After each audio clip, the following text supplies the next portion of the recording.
好，我会6点你说哈。Now this is what I'm talking about. My two favorite places to go are museums and antique stores because there's just so much history. Only difference is museums have highly valued antiques that are priceless with tons of history behind them, and antique stores are full of junk that people bought that they don't want anymore. Yeah, in America there's a lot more of those than here. But look at this. It looks like the White House kind, doesn't it? Well, we'll be taking a closer look at the architecture once we approach. Look, we got the 12 gods. We got the pantheon. We got Zeus. We got Hera. And we'll get to all the other ones. This is a pretty long bridge. Yeah. We got Demeter, aka Kellogg's, because cereal, get it? We got Hermes, aka the stuff in the fish that kills you when you eat it too much, Mercury. Yeah, this is all mythologically based stuff that I'm spewing, by the way. We got Athena, Minerva, aka the name of one of my professor's dogs. We got Aries, Mars, aka that one candy bar. I don't have anything good for that one. We got Apollo, which is my favorite song by the indie band Australia-based Last Dinosaurs. We got Artemis. I don't have anything, unfortunately. Here we got Aphrodite, aka Venus, which is like a planet, most of the planet. Hephaestus, Vulcanus. He's cool. I like him. He does like metalwork and stuff. Over here we got Poseidon, which is big sea dude, big trident, and Hestia, the hearth, which I don't really get why is why that's that important. But look at this. It's great. It's great. It's time for a quick lesson in art history. These columns. So there were 3 orders of columns in Greek architecture. There was the Doric, Ionic, and the Corinthian. This is the Corinthian, and we'll identify the parts one by one. So at the bottom we got the base here. Moving up, we have the abacus, the echinus, and all those beautifully elaborate, intricate leaves are called acanthus leaves. So yeah, it's pretty cool, I guess. Don't know why it's in a Chinese museum, but whatever. Here we are outside in the sculpture garden of the museum. Per the rules and wishes of the museum, I'm not allowed to record anything inside, and I think that's fair. If you want to see art, you should go to a museum. Unfortunately, this museum is in Taiwan, and it is unlikely that any of you watching will ever go there. However, it is hands down the best museum I've ever been to. So I'm going to go on a bit of a rant here. To start off, there was an exhibition on arms and armor. So already I'm just like, what? That's amazing. So first off, it was basically the evolution of weaponry and armor from the Bronze Age all the way to the medieval times. And they had everything. They had guns too, but mostly it was the swords I was looking at, and the maces. You got your morning stars, you got your halberds, the long spears, all that sort of stuff. I'm just getting kind of tired of this. Also, I don't want to record people without their permission. But yeah, next to that, they had an exhibition on Japanese stuff. So you had, your katanas, your odachis, your uchi katanas, all that sort of good stuff. You had your kabuto helmets, everything. It was beautiful. Oh my gosh. I like swords a lot. Then, in the western side of things, you had your rapiers, your shamshirs. That's more Middle Eastern, but you also got your sabers. Shout outs to the company that I'm going to work for, Saber. You had your broadswords, your claymores. It was amazing. Then on the other side of the hall, we had an exhibition on animals from around the world and from ancient times, and that was awesome.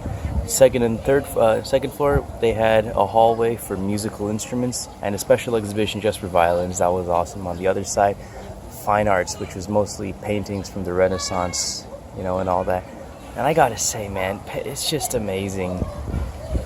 And, I don't want to come off as having, this righteous anger, because I think anyone with righteous anger is wrong, usually, and it's sort of pretentious. But, it's just to have these masters who spent decades perfecting their craft, just have their life's work only receive a cursory glance from a group of teenagers who are there on a school trip, and they just giggle because there's like, oh, look, there's a pair of exposed breasts, so funny.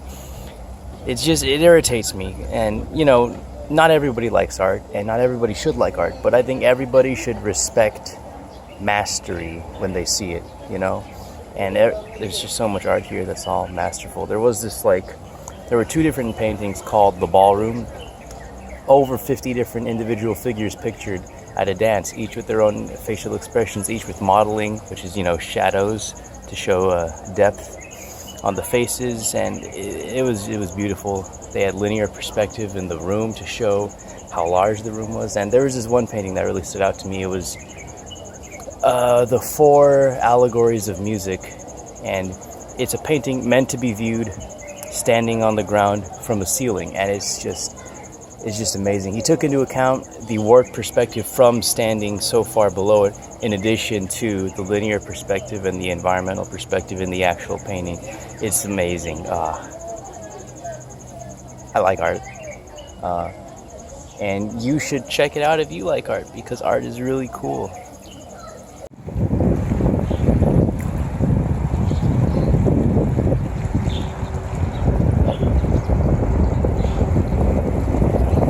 And we have left the museum.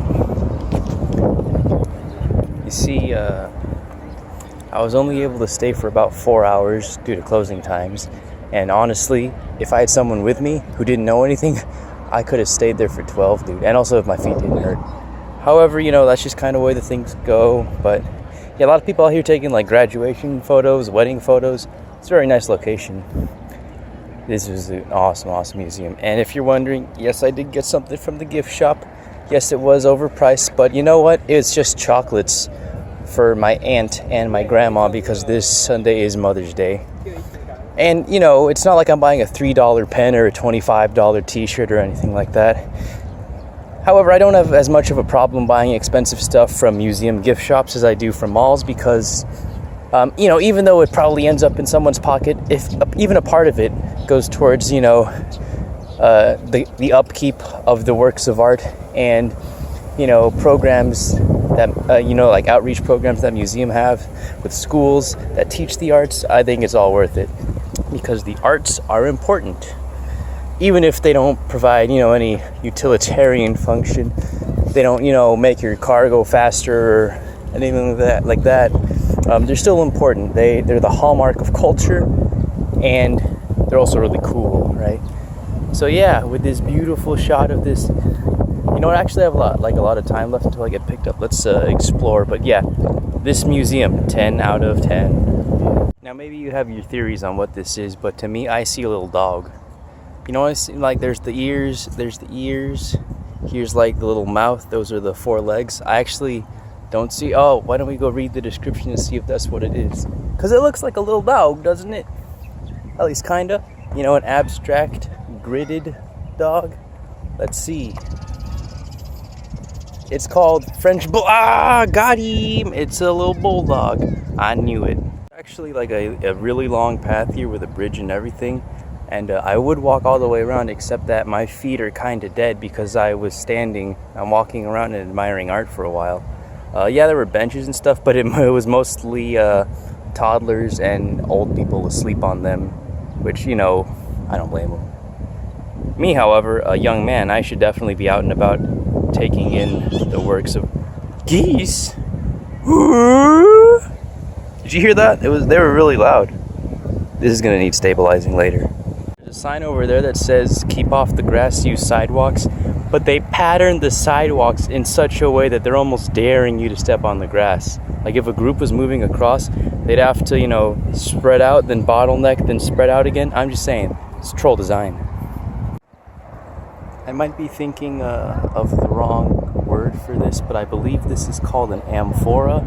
It was a jar used by the Greeks for mixing water and wine. However, once Jesus came around, there was no more need to mix water and wine because he just turned it all into wine, right? I'm just kidding, that's not actually why. But yeah, this was obviously ceremonial, this one, because it's so fancy. Well, this isn't a real one because, you know, it's on top of a bridge. The Olympus Bridge, in fact. What I really like about this bridge is that a bunch of people are on here taking pictures of themselves. I'm just like, dog, your friends know what you look like, alright? Just, why not capture the beautiful artwork or the beautiful scenery? You know? You don't have to... Are those turtles? Oh my, those are giant turtles. Those turtles are super big. Oh my god. I forgot what I was talking about, but look how big those turtles are. Get the degrees people will go to get a good picture. That's not a Taiwanese thing either. People are dumb everywhere. You know, they just need to capture that one great moment instead of just living in it. You know, this wind is kind of ruining my commentary, but you get what I'm saying, right? Hestia here is an example of what I want to talk about with some techniques, because she's not like completely naked pretty much. So I just want to talk about the drapery. If you look closely here, you can see her knee and her elbows kind of poking out through, and you know, the folds in the toga, I guess, are really realistic. You know, it's not just straight linear, there's curvature and everything. And yeah, it's very realistic body proportions as well. If you look at the toes, also very realistic. So yeah, it was the Greeks who perfected realism when it first came around. The Romans tried out something called verism, because this is idealistic realism, where it's like everyone is perfect in terms of body proportions, right? Later, well, at the start of the Roman Empire, they depicted some of their emperors as like sort of old and worn out, but that's called verism, because it's actually true to what people look like. But that faded out later, so yeah. I sort of just did a drive-by of the 12 gods of Olympus earlier. I'm going to do a little bit more detail on it. Look at this little fishy. Yeah, this is Poseidon, god of the sea, or Neptune as the Romans called him. Fun fact. I'm trying to think of one. I don't know, he's Percy Jackson's dad. This is Hephaestus, or as the Romans called him, Vulcan. And he was the god of the forge, not like, you know, forged documents. Not like forged signatures like you do on permission slips that you forgot to ask your mom to sign. No, like forging metal. As you can see, he's got some presumably really hot iron over there on an anvil on top of a tree stump, which is very realistic. You can even see the knotting in the wood. Well, you can't, but I can, and it's there. And this just goes to show the detailed knowledge the Greeks had of musculature and anatomy. This is Aphrodite, or Venus, and she's pictured here in the nude. And actually, this is an homage. It's a replica of one of the first ever female nude sculptures. And the reason they were uncommon is because it was kind of scandalous, right? Male nudes are very common because the Greeks practiced the Olympics, and the Olympics back then were practiced in the nude. However, the female nude sculpture was not standard, and I totally forget the dude's name right now, but he was like a pioneer in that area. We got Apollo, or Phoebus. I don't know, I thought the Romans also called him Apollo, but maybe I'm just remembering wrong. He's got a little sneck there. Got a medicine, prophecy, archery, the sun, a lot of stuff, you know. I don't know what he's holding there. Maybe it's like an egg roll. We have Artemis, or Diana, another example of the drapery detail. I'm pretty sure she's reaching into her quiver there. She was the goddess of the moon and also the hunt. And Birkenstocks. This is Ares, or Mars, the god of war. And I feel like he should be holding a spear or something. I don't know. He's got this like base of a coconut tree behind him. And you saw it over there with what's his name? Well, you know, there's these little supports that seem kind of out of place, but yeah, that's just what they are, supports. Sometimes the artist tries to integrate them in, you know, but it's important. Athena, or Minerva, the goddess of wisdom and also battle. She's got a spear that's the wrong color. I don't know. Another sneck there. You can see this time the sneck is acting as the support. There's like iron, you know, inside of all this marble stuff. I hope you realize. We have the baby rage emote from Twitch. And yeah, Another great example of detailed drapery. And toes. Demeter or Ceres, the god of wheat. Not much to say here, just, you know, this is an example of wet drapery to where, whoa, didn't mean to do that. Wet drapery where the drapery appears almost as wet to highlight the body parts and the figure underneath. So this was kind of the precursor to, well, was it, did it come before or after? I don't remember, but this was kind of used to show the female body without actually depicting the female in the nude. So that was a little clever little trick they had, I guess. Sir Jupiter. I probably should have ended with him now that I think about it, but there's people at the other gods right now. We got an eagle, the school mascot of the Science and Engineering Magnet High School, and look, he's holding a piece of bread. No, that's supposed to be a lightning bolt.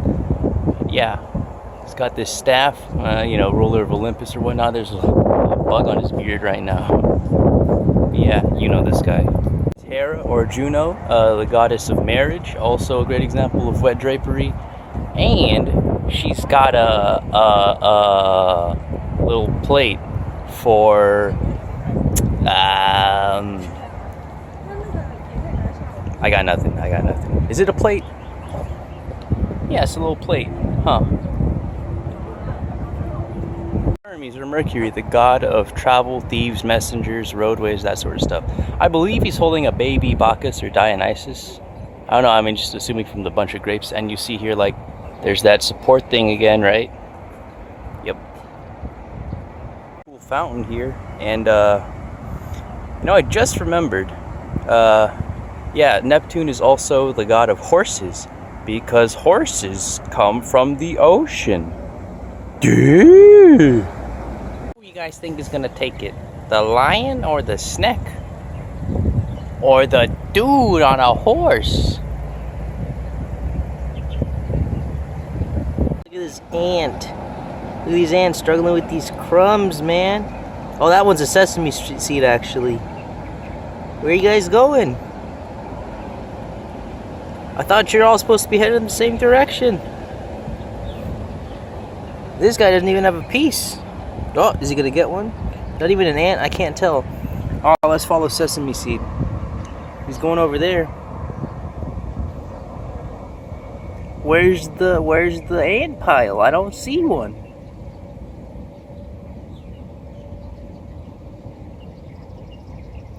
Where's other ant? Whoa, this one has two. Where is it? I can't. This one has two ants carrying it. Look at that. That's crazy. Oh, never mind. It's just one. He broke off. Oh, now it's two. Okay. Maybe he doesn't need the help. Oh, all right. Whoa, he's fast. Okay, I think that's enough of that. In retrospect, it's a good thing the museum didn't allow photography or video, because if it did, this vlog would have been about 4 hours long. Yep, and I would have really annoyed the other museum goers by speaking in a foreign language. Yep. This is bibimbap. It's a Korean dish where there's a mix of vegetables, an egg, some meat, and rice, in a really hot stone bowl that cooks as you eat it. So if you leave some rice to the bottom, you get crispy rice, and it's all good. You choose your rareness of meat. Yeah, it's real good. We got a little coffee jelly.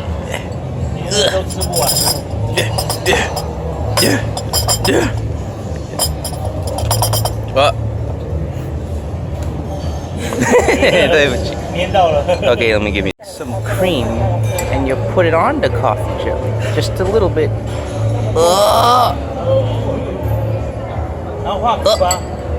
And then you go like this. You go, whoa, whoa, whoa, whoa. And then you mix it up. I was gonna try and draw like a little heart, but it didn't work out. Take two. Oh. You guys ever heard of ASMR?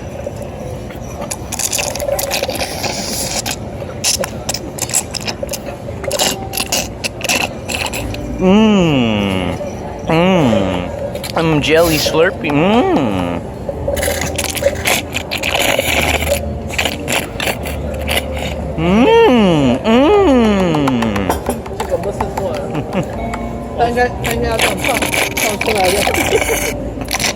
Oh. You're supposed to pour it on the plate, but I'm not doing that.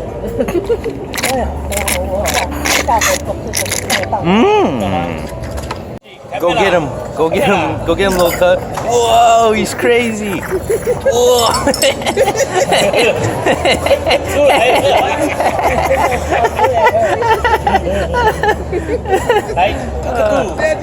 Go. Yeah.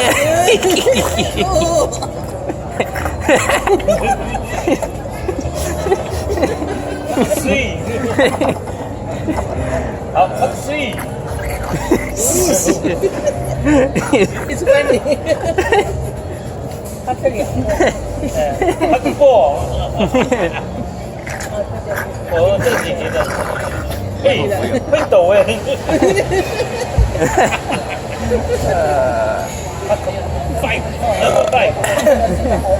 Number 5. Ooh, it's shaking. He's shaking.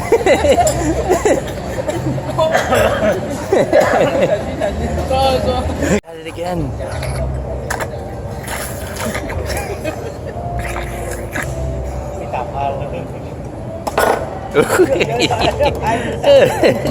You should use the spoon for that. Oh man. Look at him, he's so concentrated. Ooh.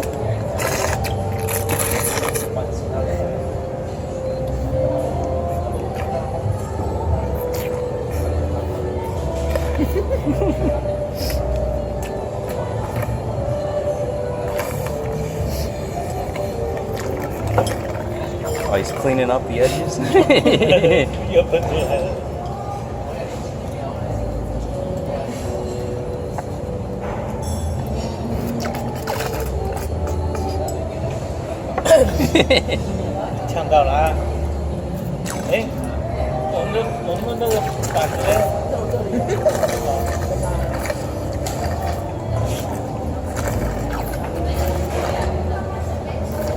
Almost there, home stretch.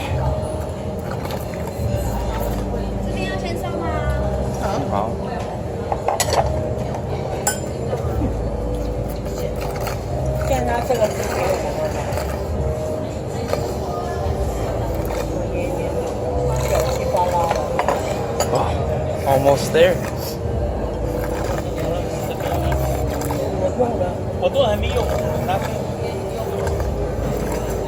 Hey. Glass of coffee, empty cups of coffee jello. Ooh.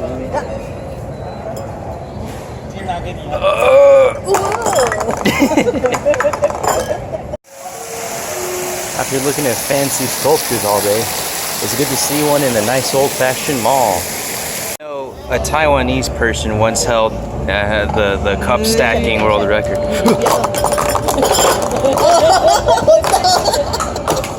I did it. A true native is going to show me how it's done. Whoa.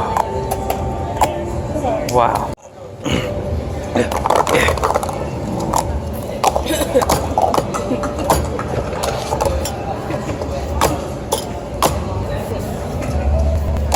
I did it. One last hoo-ha.